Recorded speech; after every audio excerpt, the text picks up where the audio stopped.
कुमार कह रहे हैं कि एनडीए का गठबंधन वही है जिसको हमने भगाया था, जिसको कहा था कि भाई मर्ज करो, नहीं आए, भाग गए, भगा दिया, वही लोग बैठक में शामिल हुआ था। कोई नया लोग नहीं, उनका हमको तो लगता है उनके दिमाग पर और सोच पर आश्चर्य होता है। हमारा कहना है कि वो कहते हैं कि हम भाजपा के लिए खुफियागिरी करते थे, इसलिए वो कहीं कि बाहर जाओ, लेकिन अब बुला रहे थे क्योंकि हमारे साथ मर्ज कर जाओ। अगर मर्ज कर जाओ की बात होती, अगर हम मर्ज कर जाते तो और कस करके खुफियागिरी करते हम। तो इसी बात से तो कंट्राडिक्शन होता है कि झूठ बोल रहे हैं, गलत बोल रहे हैं, उनका दिमाग काम नहीं कर रहा है, इसलिए वैसा बोलते हैं, इसलिए उनकी बात को हम अब ध्यान नहीं देते। गांधी जी से मुलाकात हुई, जिससे मुलाकात हुई, आपकी बात हुई सर, क्या लगता है? न, प्रधानमंत्री से कोई स्पेशल मुलाकात नहीं हुई, वो एनडीए की बैठक थी। एनडीए की बैठक में सब लोगों को अपना अपना ड्यूटी लगाया गया था।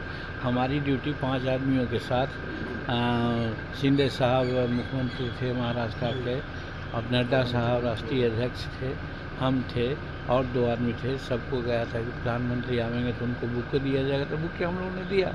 उसके बाद फिर जा करके हम लोग को मीटिंग हुई, उसमें उन्होंने एड्रेस किया, हम लोग ने भी अपनी अपनी बातें कही, यही तो बात थी। इसलिए कोई स्पेशल मीटिंग थी, सो बात तो थी नहीं। नहीं, कुछ नहीं, इस पर कोई बातें नहीं हुई है।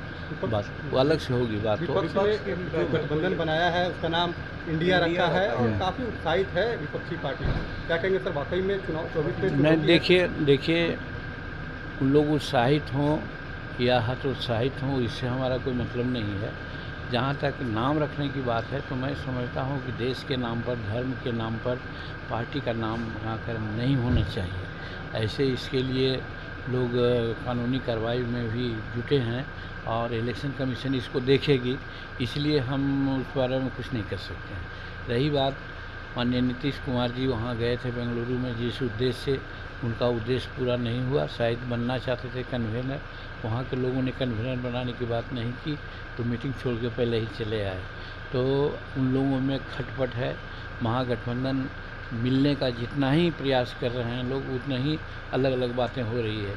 इसलिए महागठबंधन का प्रयास हम नहीं समझते हैं कि सफल होगा और 2024 में नरेंद्र भाई मोदी जी पुनः भारत के प्रधानमंत्री बनेंगे। काफ़ी मतों के अंतर से बनेंगे, हो सकता है कि 400 सीट पार करें।